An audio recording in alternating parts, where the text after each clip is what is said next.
আসসালামু আলাইকুম ওয়া রাহমাতুল্লাহি ওয়া বারাকাতুহু।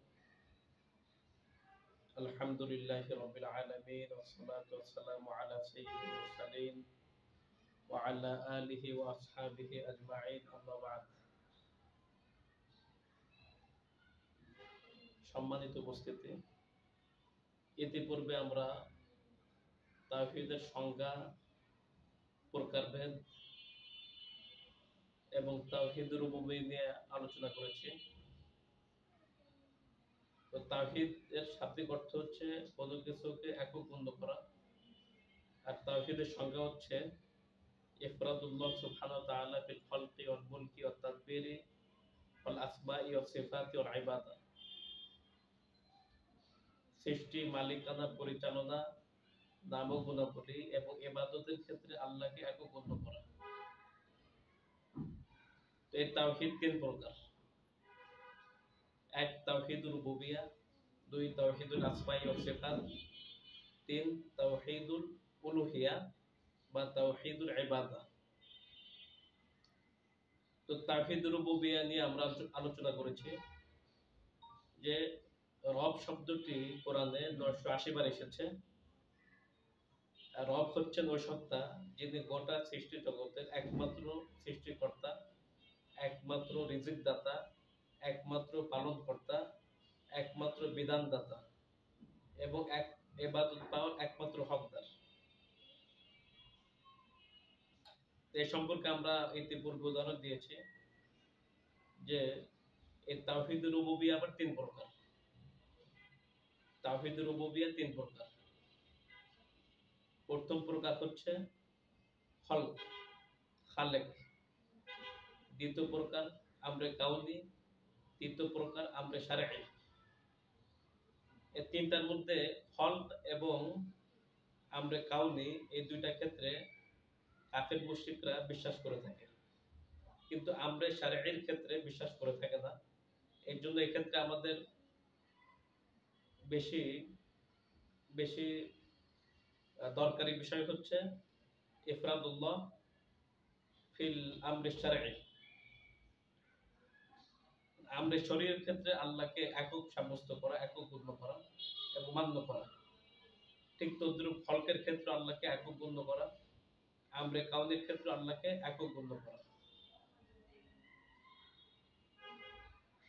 তো আমরে কাউনি যেগুলি অবধারিত, আল্লাহ পাকের যে সমস্ত আহকাম, হুকুম অবধারিত, সকলের জন্য প্রযোজ্য। জীবন, মৃত্যু, এই সূর্য উদয়, সূর্য অস্ত যাওয়া, বিশ্ব পরিচালনা, এই সমস্ত বিষয় আল্লাহ পাকের হুকুমের সাথে সম্পর্কিত, গুণের সাথে সম্পর্কিত। এগুলো হবেই হবে, কেউ ঠেকা রাখতে পারবে না। এবং আল্লাহ পাকের আমরে কাউনির বিধিবিধান, যেমন আমরা প্রত্যেকেই বুড়া হব, আমরা কিন্তু বুড়া হইতে চাই না, কিন্তু এটা আল্লাহ পাকের বিধান, হইতেই হবে। চুল দাড়ি পাকবে। এরপর মৃত্যু, মৃত্যু সকলেরই আসবে। যত ক্ষমতা থাকুক, মৃত্যু আমরা ঠেকাতে পারবো না, কারণ এটা আমরে কাউনির বিধান, এটা হবেই হবে। কিন্তু আমরে শরঈর ক্ষেত্রে আল্লাহ তাআলা ইখতিয়ার দিয়েছেন, স্বাধীনতা দিয়েছেন। মানলেও মানতে পারি, নাও মানতে পারি। মানলে পুরস্কার, আর না মানলে শাস্তি, জাহান্নাম। তো এই আমরে শরঈ আবার তিন প্রকার: হালাল, হারাম, তাহলিল, তাহরিম। আল্লাহর হালালকৃত বিষয়কে হালাল রূপে মেনে নেওয়া, আল্লাহর হারামকৃত বিষয়কে হারাম রূপে মেনে নেওয়া। এরপরে আল্লাহ পাকের নিঃশর্ত আনুগত্য করা, শর্তহীন আনুগত্য করা, কোনো কিলোকাল না থাকা। এটা হচ্ছে 2 নাম্বার। আর 3 নাম্বার হচ্ছে আল হিসাব ওয়াল জাযা, আমলের পুরস্কার অথবা শাস্তি। ইতিপূর্বে আমরা এগুলো আলোচনা করেছি। তো এখনের আলোচ্য বিষয় হচ্ছে তাওহীদুল আসমা ওয়া সিফাত। নাম ও গুণাবলীর ক্ষেত্রে আল্লাহকে একক গণ্য করা। তাওহীদুল আসমা, আসমা মানে নাম সমূহ। ইসমুনের জমা আসমা, বহুবচন, নাম সমূহ। আর সিফাত মানে গুণাবলী। ওয়ালিল্লাহিল আসমাউল হুসনা, নিশ্চয় আল্লাহর সুন্দর সুন্দর নাম এবং গুণাবলী রয়েছে। হাদিসের মধ্যে আসছে নিশ্চয়ই আল্লাহ সুবহানাহু ওয়া তাআলার ৯৯টি নাম আছে, যে ব্যক্তি সে আহসাহা সেগুলি আয়ত্ত করতে পারবে সে জান্নাতে দাখিল হবে। এখানে নবীজি হাফিদা শব্দ উল্লেখ করেন, হাফিদা মানে মুখস্থ করা, আর আহসা মানে আয়ত্ত করা। আয়ত্ত করা মানে শুধু মুখস্থ করা নয়, বরং প্রত্যেকটা আল্লাহ পাকের নাম এবং গুণাবলী এগুলির অর্থ জানতে হবে, উপলব্ধি করতে হবে, বুঝতে হবে এবং নিজের মধ্যে বাস্তবায়ন করতে হবে। আল্লাহ সুন্দর সুন্দর নাম সমূহ এগুলির অর্থ জানতে হবে, মর্মার্থ জানতে হবে এবং যেগুলি আল্লাহর সাথে পুরোপুরি খাস না সেগুলো নিজের মধ্যে আনার চেষ্টা করতে হবে। যেমন রহিম আল্লাহ পাকের একটা গুণ, রহিম দয়াশীল, গফুর ক্ষমাশীল। তা আমি চেষ্টা করব ক্ষমা করার গুণ আমার মধ্যে নিয়ে আসার জন্য, আমার চেষ্টা করতে হবে দয়া করার গুণ নিয়ে আসার জন্য। এরপর আল্লাহ তাআলা সাত্তার, অন্যায়কে গোপনকারী, তা আমারও চেষ্টা করতে হবে অন্যায়কে গোপন করার জন্য। এরপরে আরো এরকম অনেক গুণাগুণ আছে, এগুলি বান্দার চেষ্টা করবে তার মধ্যে নিয়ে আসার জন্য। আর কিছু গুণাবলী আছে আল্লাহর সাথে খাস, সেক্ষেত্রে কাউকে অংশীদারিত্ব করা যাবে না, করলে সেটা শিরিক হবে, কুফর হবে। তো আল্লাহ পাকের নাম ও গুণাবলীর ক্ষেত্রে অনেক বিভ্রান্তি আমাদের সমাজের মধ্যে আছে, সেগুলো আমি কিছু আলোচনা করব ইনশাআল্লাহ। প্রথমত আল্লাহ তাআলা বলেছেন ওয়ালিল্লাহিল আসমাউল হুসনা ফাদউহু বিহা, নিশ্চয়ই আল্লাহ সুবহানাহু ওয়া তাআলার সুন্দর সুন্দর নাম রয়েছে, তোমরা এগুলো দিয়ে ডাকো। এবং ওই লোকদের অনুসরণ করো না আল্লাযীনা ইউলহিদুনা, যারা আল্লাহ পাকের নামের মধ্যে বিকৃতি সাধন করে। ইলহিদুন মানে বিকৃতি করা। তো এখানে বিষয়টা হচ্ছে আল্লাহ পাকের সুন্দর নামসমূহ ব্যবহার করার ক্ষেত্রে কিভাবে ব্যবহার করবো আমরা, যেটা কোরআন এবং হাদিসে আছে সেটাকে আমাদেরকে ব্যবহার করতে হবে।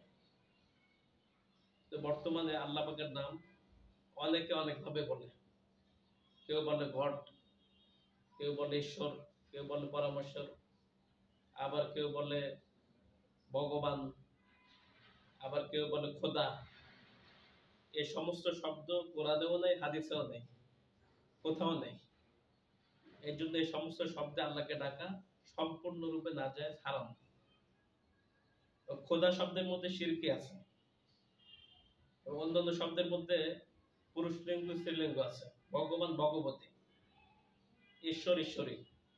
এই সমস্ত নাম আল্লাহকে কখনো ডাকা যাবে না, এগুলো একদম নাজায়েজ। আল্লাহ তাআলা যে নামগুলি তার নিজের জন্য চয়ন করেছেন এবং বর্ণনা করেছেন, সেগুলো দিয়ে আমাদেরকে ডাকতে হবে। মন গড়া কোনো নাম দিয়ে আল্লাহকে ডাকা যাবে না, এটা সম্পূর্ণরূপে নাজায়েজ।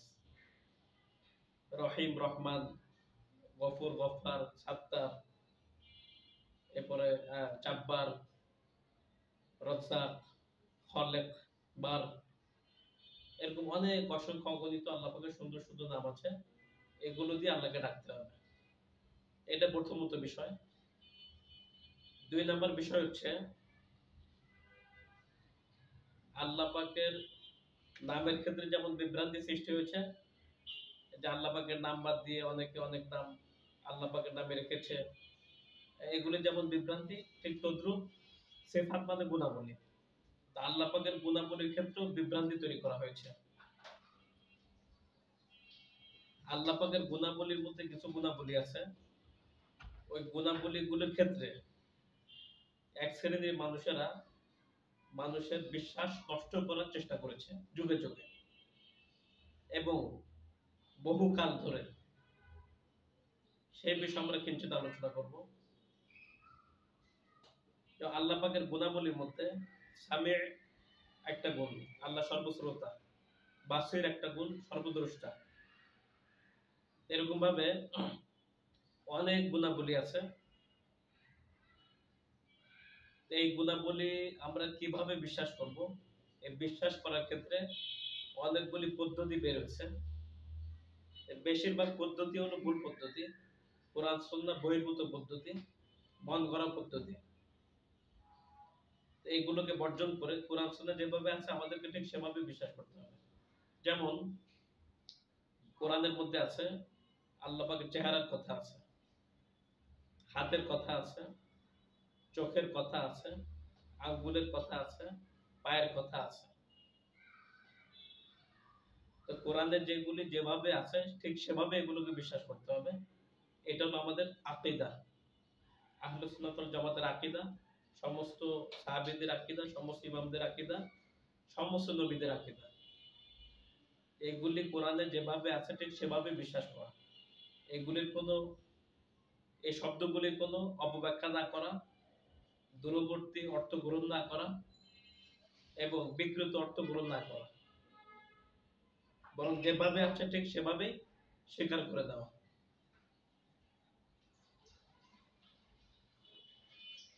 তো এই বিভ্রান্তিগুলি আসছে অনেক পরে। আমাদের সমস্ত ইমামরা আকীদার উপর কিতাব লিখেছেন। ইমাম আবু হানিফা রাহমাতুল্লাহ আলাইহি বিখ্যাত কিতাব আল ফিকহুল আকবার লিখেছেন, সেখানে তাওহীদুল আসমা ওয়া সিফাত নিয়ে দীর্ঘ আলোচনা আছে। ইমাম আহমদ বিন হাম্বল রাহমাতুল্লাহ লিখেছেন। এরকম 300 হিজরির পূর্বে প্রায় 99টা আকীদার উপর কিতাব লেখা হয়েছে। ইবনে তাইমিয়া রাহমাতুল্লাহ আলাইহি আকীদাতুল ওয়াসিতিয়া লিখেছেন, মাজমুউল ফাতোয়া লিখেছেন। এরকম অসংখ্য অগণিত আকীদার উপর কিতাব রচিত হয়েছে। তা আমাদের বর্তমান প্রচলিত যে আকীদা বিশ্বাস, এগুলি 320 হিজরির পরের আশারি, মাতুরিদি, জাহমি, মুতাজিলি, এবার মুআত্তিলি, এই সমস্ত আকীদা বিশ্বাস। এগুলোকে পোষণ করলে অবশ্যই তার তাওহীদুল আসমা ওয়া সিফাত নষ্ট হবে, তার মধ্যে তাওহীদ আসবে না। এর জন্য অবশ্যই তাকে জাহান্নামে যেতে হবে। এর জন্য সালফে সালিহদের আকীদা আমাদেরকে গ্রহণ করতে হবে। এরপরে যে কথাগুলি বলছিলাম, ইস্তিওয়া, আরশের উপর সমুন্নত হওয়া, এটা আল্লাহ পাকের একটা গুণ। এরপর আল্লাহ তাআলা প্রতি রাতের শেষ ভাগে 7 আসমান থেকে নিচের আসমানে নেমে আসেন, অবতরণ করেন। এটা আল্লাহ পাকের একটা গুণ। ঠিক সেভাবে এরকম অসংখ্য গুণ আছে। এইগুলি কোরআন হাদিসে যেভাবে আছে ঠিক সেভাবে বিশ্বাস করতে হবে। এক্ষেত্রে যদি কোনো ব্যক্তি বলে যে আল্লাহ পাকের চেহারা আছে, তাহলে তো চেহারা মানুষের মতো চেহারা বা সৃষ্টির মতো চেহারা, তাহলে এটা শিরক হবে। আবার যদি কোনো ব্যক্তি বলে যে আল্লাহ চেহারা চেহারা চেহারা যদি আমি স্বীকার করি, তাহলে সৃষ্টির সাথে সাদৃশ্য করতে হয়। এই জন্য আমি বলবো যে আল্লাহ পাকের চেহারাই নাই, চেহারাদের উদ্দেশ্য হলো অস্তিত্ব, তাহলে এটা কুফর হবে। আল্লাহ পাকের গুণাবলীকে সাদৃশ্য করলে শিরক হবে, আর অস্বীকার করলে কুফর হবে। এক্ষেত্রে বিশুদ্ধ আকীদা হলো অস্বীকারও করা যাবে না, সাদৃশ্য করা যাবে না, বরং স্বীকারও করতে হবে আর বলতে হবে আল্লাহ পাকের সিফাত আল্লাহ পাকের মতো। যেহেতু আমরা আল্লাহ পাকের জাতকে দেখে নাই, আল্লাহ পাকের সত্তাকে দেখে নাই, সেহেতু আল্লাহ পাকের গুণাবলী দেখা তো অনেক দূরের কথা। লা তুদরিকুল আবসার ওয়া হুয়া ইউদরিকুল আবসার, দুনিয়াতে কেউ আল্লাহকে দেখতে পারবে না। যেহেতু আল্লাহ পাকের সত্তা আমরা দেখতে পারি নাই, সেহেতু আল্লাহ পাকের হাত, চেহারা, পাও, এগুলি দেখা অনেক দূরের কথা। এই জন্য সাদৃশ্য করা যাবে না, অস্বীকারও করা যাবে না। অস্বীকার করলে কুফর হবে, আর সাদৃশ্য করলে শিরক হবে। এর দুইটার মধ্যবর্তী আকীদা হলো আহলে সুন্নাত ওয়াল জামাতের আকীদা। কোরআনে যেভাবে আছে ঠিক সেভাবে বিশ্বাস করতে হবে। আল্লাহ বলছে চেহারা আছে, হ্যাঁ চেহারা আছে। আল্লাহ এবং রাসূল যেটা বলছে হ্যাঁ, সেটা হ্যাঁ। আর আল্লাহ এবং রাসূল যেটা না বলছে সেটা না। আর যে ক্ষেত্রে আল্লাহ এবং রাসূল চুপ ছিল, আমরা ঠিক সেই ক্ষেত্রে চুপ থাকবো। এটাই হলো তাওহীদুল আসমা ওয়া সিফাতের ক্ষেত্রে মৌলিক আকীদা।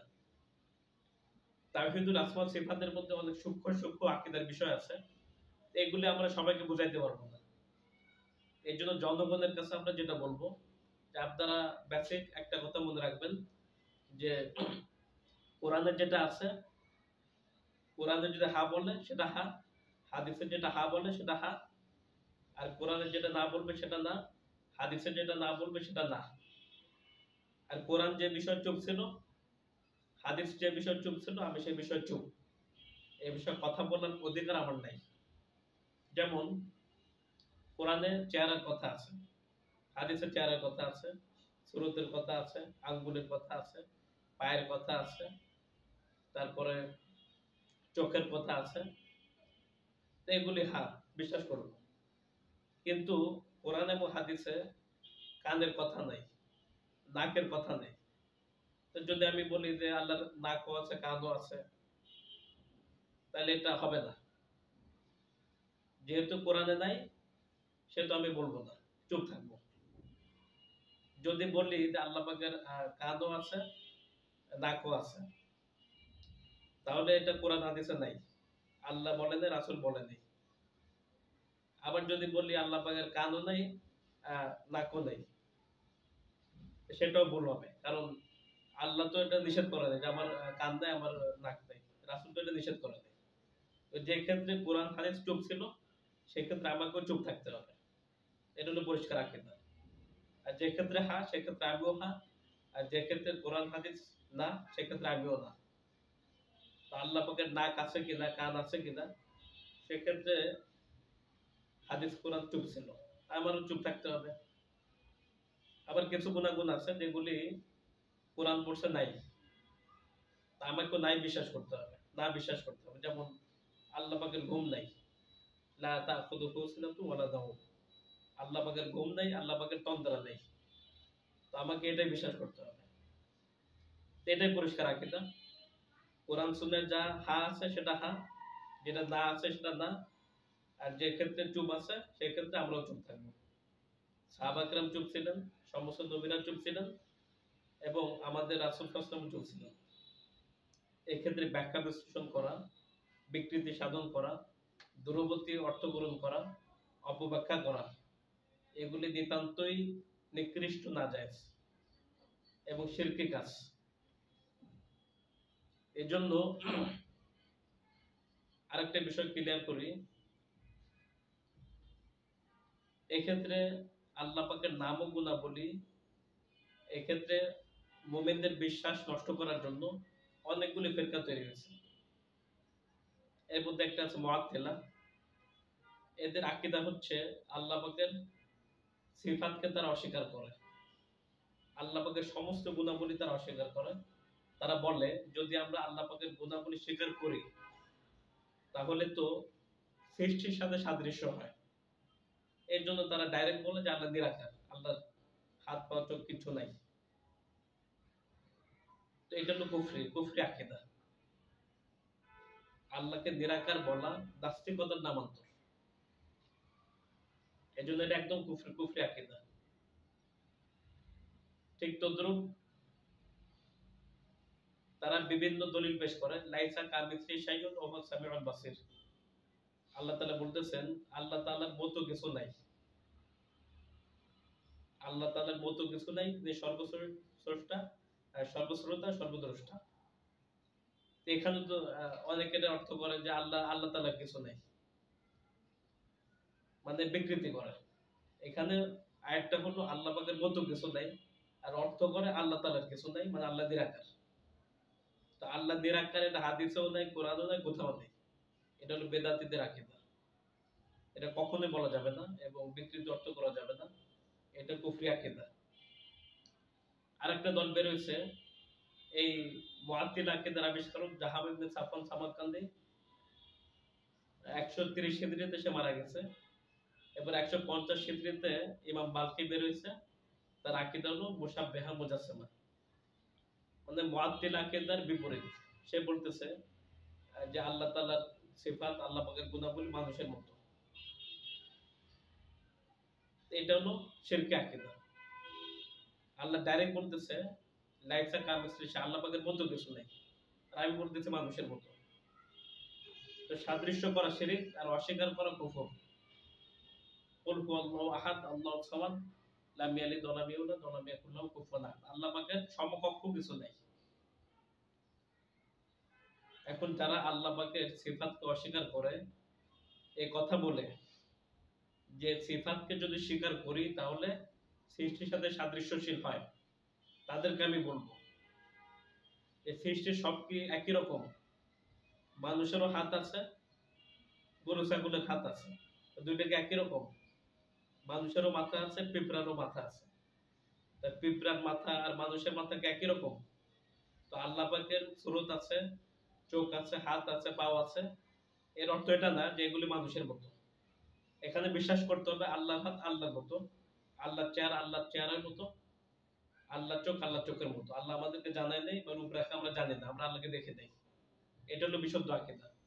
এক্ষেত্রে ইমাম মালিক রাহমাতুল্লাহি আলাইহি বলছেন, ইস্তিওয়াহু মালুম, ইয়াদু মালুম, ওয়াল কাইফু মাজহুল, ওয়াল ঈমানু বিহি ওয়াজিব, ওয়া সুআলু আনহু বিদআহ। আল্লাহ পাকের যে বিষয়গুলো হাদিস কোরআন আছে এগুলো স্বীকৃত বিষয়, এগুলো বিশ্বাস পোষণ করতে হবে, ফরজ। তবে এগুলির রূপরেখা অজানা বিষয়, আর এসব বিষয় প্রশ্ন করা বেদাত। তাহলে আমরা বুঝতে পারলাম যে আল্লাহ পাকের নাম ও গুণাবলীর ক্ষেত্রে আল্লাহ পাকের সমস্ত গুণকে স্বীকার করতে হবে, তবে সাদৃশ্য করা যাবে না। আল্লাহ পাকের সমস্ত গুণ আল্লাহ পাকের শান মোতাবেক, তার অনুযায়ী, তার মতো। কোন সৃষ্টির সাথে সাদৃশ্যশীল নয়। অস্বীকারও করা যাবে না, সাদৃশ্য করা যাবে না, বরং বলতে হবে আল্লাহ পাকের গুণাবলী আল্লাহ পাকের মতো। এটা হলো বিশুদ্ধ আকীদা। যারা অস্বীকার করছে এরা মুআত্তিলা, আল্লাহকে নিরাকার বলে, এটা কুফরি আকীদা। আর যারা সাদৃশ্য করে এটা হলো মুশাব্বিহা, মুজাসসিমা, শিরকি আকীদা। এই দুটা থেকে আমাদেরকে দূরে থাকতে হবে। তারপরে তো আল্লাহ নিরাকার আকীদা, এটা কুফরি আকীদা, আমরা প্রমাণ পেলাম। ইমাম আবু হানিফা রাহমাতুল্লাহি আলাইহি বলছেন, যে ব্যক্তি বলবে, আরেকটি বিষয় আমি পরিষ্কার করি, আরেকটি বাতিল এবং শিরকি আকীদা, সেটা হচ্ছে আল্লাহ সর্বত্র বিরাজমান। এটা বাতিল এবং শিরকি আকীদা। কোরআনের মধ্যে প্রায় প্রতিটি সূরায় পরোক্ষভাবে এবং প্রত্যক্ষভাবে আল্লাহ পাক আরশের উপর আছে, আসমানের উপর আছে, ঊর্ধ্বে আছে, এই বিষয়টা বর্ণিত হয়েছে। এবং ডাইরেক্ট ৭টা সূরায় ৭টা আয়াতে আলাল আরশে ইস্তাওয়া, আল্লাহ তাআলা আরশের উপর আছেন এটা বোঝানো হয়েছে। সূরা তাহার মধ্যে আর রহমানু আলাল আরশে ইস্তাওয়া, রহমান আরশের উপরে সমুন্নত, আরশের ঊর্ধ্বে অবস্থান করছেন। এরকম অসংখ্য অগণিত হাদিস আছে। এর মধ্যে একটি বিখ্যাত হাদিস মেরাজের হাদিস, মেরাজ। তা আল্লাহ তাআলা যদি সর্বত্র বিরাজমান থাকে তাহলে মেরাজে যেতে হবে কেন? তো ঘর থেকে আল্লাহকে দেখতে পাইতেন বা আল্লাহর সাথে সাক্ষাৎ করতে পারতেন, কথা ঠিক না? তাহলে বোঝা গেল আল্লাহ সুবহানাহু ওয়া তাআলা ঘর থেকে বের হয়ে বাইতুল মুকাদ্দাসে গিয়েছেন, পরে সেখান থেকে ৭ আসমানে গিয়েছেন, আল্লাহর সাথে সাক্ষাৎ করেছেন, সেখানে ৫ ওয়াক্ত সালাত ফরজ হয়েছে। তারপরে তিনি আল্লাহ পাকের অনেক নিয়ামত দেখে পরে দুনিয়াতে আসছেন। তাহলে বোঝা গেল যে আল্লাহ তাআলা ৭ আসমানের উপর আছেন, আরশের ঊর্ধ্বে আছেন। তো যদি এক্ষেত্রে কোনো দলিল প্রমাণ নাও থাকতো, তবুও আরশের যে মেরাজের যে বিষয়টা, এটাই প্রমাণ করে যে আল্লাহ তাআলা ঊর্ধ্বে আছেন। তারপরে বুখারীর মধ্যে, সহিহ মুসলিমের মধ্যে হাদিস আসছে, একজন লোক তার দাসীকে থাপ্পড় দিয়েছে। পরে সে নবীর কাছে গিয়ে বলল, আমি তো আমার দাসীকে থাপ্পড় দিয়েছি, বিষয়টা কেমন? তখন রাসূল সাল্লাল্লাহু আলাইহি ওয়াসাল্লাম বললেন, তিনি এটাকে বড় একটা অপরাধ হিসেবে গণ্য করলেন। তারপরে বললেন, তোমার দাসীকে তুমি নিয়ে আসো। তো নিয়ে আসার পরে নবীজি তাকে ২টা প্রশ্ন করছে। একটা প্রশ্ন হলো আইন আল্লাহ, আল্লাহ তাআলা কোথায়? তো দাসী উত্তর দিয়েছে, আল্লাহু ফিস সামা, আল্লাহ তাআলা আসমানের উপর। এবার নবীজি জিজ্ঞেস করছে, মান আনা, আমি কে? তখন দাসী উত্তর দিয়েছে, আনতা রাসূলুল্লাহ, আপনি আল্লাহর রাসূল। তখন নবীজি বলছে, আতিকা ফাইন্নাহা মুমিনা, তুমি তাকে মুক্ত করে দাও, কারণ সে মুমিন। মানে দুটি কথার ভিত্তিতে তাকে ঈমানের স্বীকৃতি দিয়েছেন। একটি হচ্ছে আল্লাহ আসমানের উপরে, আরেকটি হচ্ছে আমি আল্লাহর রাসূল। তাহলে বোঝা গেল যে আল্লাহ তাআলা কোথায় আছেন এ সম্পর্কে বিশুদ্ধ আকীদা পোষণ করা ঈমানের গুরুত্বপূর্ণ একটা বিষয়। তো আল্লাহ পাকের নাম ও গুণাবলীর ক্ষেত্রে কিছু আলোচনা করেছি। এই বিষয়ে বিখ্যাত তাফসিরে তবারির কিছু অংশ বিশেষ তুলে ধরছি তাওহীদুল আসমা ওয়া সিফাতের বিষয় নিয়ে। তাফসিরে তবারিতে উল্লেখ আছে, ইন্না জামিআ মা ওয়ারাদা ফি কিতাবিল্লাহি সুবহানাহু ওয়া তাআলা মিন সিফাতিন মিন সিফাতিল্লাহি তাআলা কাল ওয়াজহি ওয়াল আইনি ওয়াল ইয়াদি ওয়াস সাqi ওয়াল মাজিই ওয়াল ইস্তিওয়াই আও গায়রিহা মিন আস-সিফাত আও মিম্মা ওয়াসাফাহু রাসূলুল্লাহ সাল্লাল্লাহু আলাইহি ওয়াসাল্লাম আও সাবাতা ফিল আহাদিস আস-সহিহা কান নুজুলি ওয়াদ দাহাকি ওয়া গায়রি যালিকা। নিশ্চয়ই আল্লাহ সুবহানাহু ওয়া তাআলার যে সমস্ত গুণাবলী আল্লাহ পাকের কিতাবের মধ্যে উল্লেখ আছে, মানে কোরআনুল কারীমের মধ্যে উল্লেখ আছে, যেমন চেহারা, চক্ষু, হাত, সাক মানে পাও, নলা, ওয়াল মাজিই এবং আল্লাহ তাআলার আগমন করা মানে সাত আসমান থেকে নিচে অবতরণ করা, ওয়াল ইস্তিওয়াই আরশের উপরে সমুন্নত হওয়া বা আরশের ঊর্ধ্বে অবস্থান করা ইত্যাদি বিষয়, আরো যে সমস্ত বিষয় রাসূলুল্লাহ সাল্লাল্লাহু আলাইহি ওয়াসাল্লাম বর্ণনা দিয়েছেন, যেগুলি সহিহ হাদিসের মধ্যে বর্ণিত হয়েছে, যেমন কান নুজুল আরশ থেকে প্রথম আসমানে অবতরণ, ওয়াদ দাহাকি এবং হাসা, আরো ইত্যাদি যত গুণাবলী আছে এই সমস্ত গুণাবলী ইউমিনুনা বিহাদিস সিফাত ওয়া ইয়াসবুতুনা মিন গায়রি তা'ওয়িলিন আও তাশবিহিন আও তা'তিলিন ওয়া হিয়া সিফাতুন তালিকু বিল্লাহি তাআলা। এই সমস্ত বিষয়ের উপরে অবশ্যই বিশ্বাস পোষণ করতে হবে, স্বীকার করতে হবে এবং বিশ্বাস পোষণ করতে হবে এবং এগুলোকে প্রমাণের সাথে বিশ্বাস করতে হবে, মিন গায়রি তা'বিলিন কোন রকম ব্যাখ্যা করা ছাড়া, আও তাশবিহিন সাদৃশ্য করা ছাড়া, আও তা'তিলিন অথবা কোন গুণাগুণ অস্বীকার করা ছাড়া, মানে এই সমস্ত গুণাবলী অনস্বীকার্যভাবে স্বীকার করতে হবে, বিশ্বাস করতে হবে, এর কোনো কিছু সাদৃশ্য করা যাবে না, অপব্যাখ্যা করা যাবে না এবং অস্বীকার করা যাবে না। ওয়াহিয়া সিফাতুন এগুলি এমন গুণাবলী তালিকু বিল্লাহি তাআলা যে সমস্ত গুণাবলী একমাত্র আল্লাহ তাআলার সাথেই খাস, আল্লাহর সাথেই সামঞ্জস্যশীল।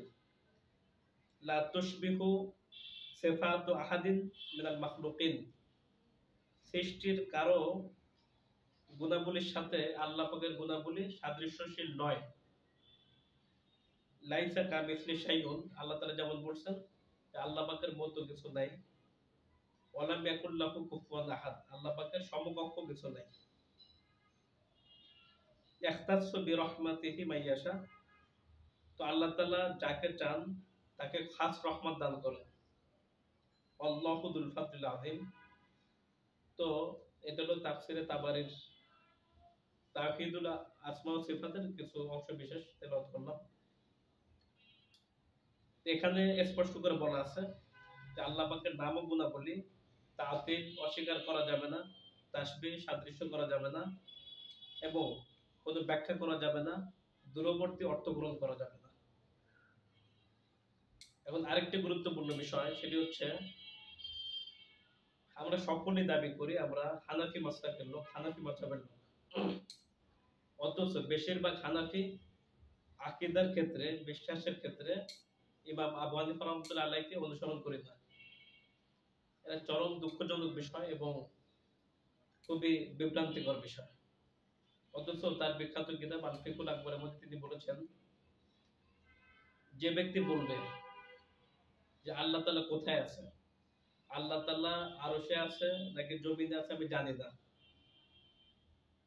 আবু হানিফা রাহমাতুল্লাহি বলেন যে ব্যক্তি বলে যে আল্লাহ আরশে আছে না জমিনে আছে আমি জানি না, সেই ব্যক্তি কাফের, কারণ সে আর রহমানু আলাল আরশি ইস্তাওয়া এই আয়াতের সাথে কুফরি করেছে, এই জন্য সে কাফের।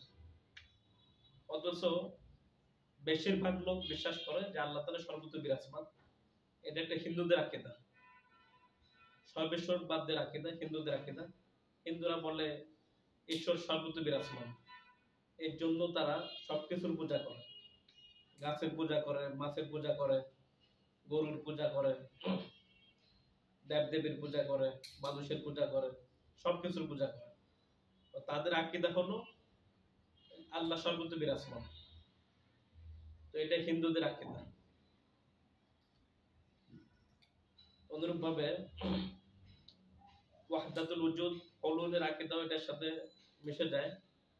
অর্থাৎ যারা সুফিবাদী আকীদায় বিশ্বাসী তারাও এগুলি বলে থাকে যে আল্লাহ তাআলা মানুষের মধ্যে অবতরণ করেন, হানাফিল্লাহ হয়, আল্লাহর মধ্যে ওলিরা মিশে যায় বা আল্লাহ তাআলা ওলিদের সাথে মিশে যায়, এই সমস্ত সব শিরকে আকীদা।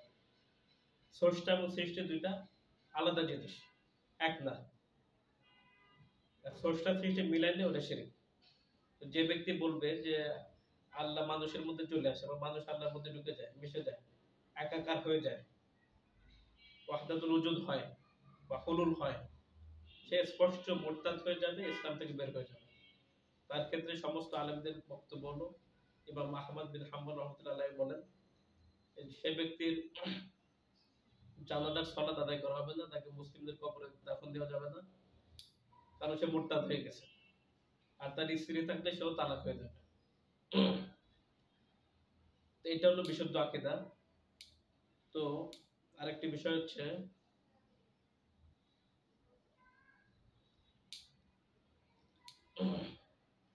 আল্লাহ পাকের নাম ও গুণাবলী। আল্লাহ তাআলা সর্বত্র বিরাজমান, আরেকজন আল্লাহ নিরাকার। এই বিষয়ে ফিকুল আকবরের মধ্যে ইমাম আহমদ রাহমাতুল্লাহ আলাইহি স্পষ্ট করে বলেছেন, যে ব্যক্তি আল্লাহ পাকের মৌলিক হাতকে অস্বীকার করবে অথবা হাত দ্বারা উদ্দেশ্য নেবে, ইনদাদাহু কুওয়া, হাত দ্বারা শক্তি বা ক্ষমতা উদ্দেশ্য নেবে, সে ব্যক্তি ফাফা ইবতালু সিফা, আল্লাহ পাকের গুণকে, আল্লাহ পাকের একটা গুণকে, সিফাতকে বাতিল সাব্যস্ত করলো।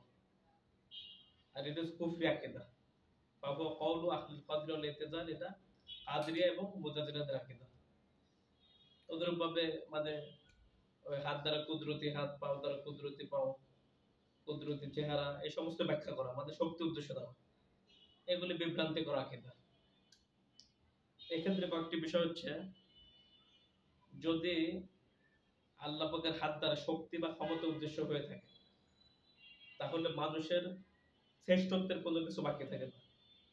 কারণ কোরআনের মধ্যে আছে, আল্লাহ তাআলা বলছেন যে আমি খলাকতু বিয়াদাইয়া, মানুষকে আমার নিজ হাতে তৈরি করেছি। আর ওই যে সমস্ত মাখলুকাতকে আল্লাহ তাআলা তার কুদরতে সৃষ্টি করছেন, হুকুমে সৃষ্টি করছেন, গুণের দ্বারা সৃষ্টি করছেন। আর শুধুমাত্র মানুষকে নিজের হাতে সৃষ্টি করছেন, এই জন্য মানুষ আশরাফুল মাখলুকাত, সর্বশ্রেষ্ঠ জাতি। এখন যদি আমি বলি যে এখানে হাত দ্বারা শক্তি উদ্দেশ্য, তাহলে অন্য সৃষ্টির মধ্যে মানুষের শ্রেষ্ঠত্ব আর বাকি থাকে না। এই জন্য হাত বলতে সৃষ্টির মতো হইতে হবে এটা শর্ত না, এটা বিভ্রান্তিকর আকীদা। যদি বলেন যে যদি আল্লাহ পাকের হাত বলি তা তো মানুষের মতো সম্ভাবনা আছে বা সৃষ্টির মতো সম্ভাবনা আছে, শিরকের সম্ভাবনা আছে, এই জন্য অস্বীকার করলাম, এটা কুফরি আকীদা। আল্লাহ চেহারা যদি স্বীকার করি তার সৃষ্টির সাথে মিলে যেতে পারে, সামঞ্জস্যশীল হইতে পারে, এই জন্য অস্বীকার করলাম, এগুলো শিরকে আকীদা। এরকম যদি হয়ে থাকে তাহলে তো শক্তি বা কুদরতের ক্ষেত্রে হওয়ার কথা। কুদরত বা শক্তি মানুষেরও আছে, আল্লাহ পাকেরও আছে। তাহলে তো এই কুদরত বা শক্তির ক্ষেত্রে মানুষের সাথে আল্লাহ পাকের সাদৃশ্য হইতেছে, তখনও তার শিরক হবে। এই জন্য স্পষ্ট কথা হলো যে সমস্ত সৃষ্টির অঙ্গ প্রত্যঙ্গ সব একরকম না। মানুষের হাত পাও, গরু ছাগলের হাত পাও, মানুষের মাথা, পশু পাখির মাথা সব এক না। তো অনুরূপ ভাবে আল্লাহ পাকের গুণাবলী আল্লাহ পাকের মতো, এক্ষেত্রে কোনো ব্যাখ্যা করা যাবে না, দূরবর্তী অর্থ গ্রহণ করা যাবে না, এবং কোনো গুণকে অস্বীকার করা যাবে না, বাতিল সাব্যস্ত করা যাবে না, অপব্যাখ্যা করা যাবে না। এই সমস্ত বিষয় আমাদেরকে মাথায় রাখতে হবে। তাওহীদুল আসমা ওয়াস সিফাত নিয়ে সংক্ষিপ্ত আলোচনা করা হলো। আল্লাহ সুবহানাহু ওয়া তাআলা আমাদেরকে তাওহীদুল আসমা ওয়াস সিফাত ভালোভাবে বুঝে আমল করার তৌফিক এনায়েত করেন, এবং আল্লাহ পাকের নাম ও গুণাবলীর ক্ষেত্রে আল্লাহকে একক হিসাবে মেনে নেওয়ার তৌফিক এনায়েত করেন। তাওহীদুর রুবুবিয়্যাহ, তাওহীদুল উলুহিয়্যাহ, এই সব ক্ষেত্রে আল্লাহকে একক গণ্য করার তৌফিক এনায়েত করেন। সুবহানাল্লাহ ওয়া বিহামদিহি, সুবহানাল্লাহ ওয়া বিহামদিহি, আশহাদু আল্লা ইলাহা ইল্লা আনতা, আস্তাগফিরুকা ওয়া আতুবু ইলাইক। আলহামদুলিল্লাহি রাব্বিল আলামিন। আসসালামু আলাইকুম ওয়া রাহমাতুল্লাহি ওয়া বারাকাতুহু।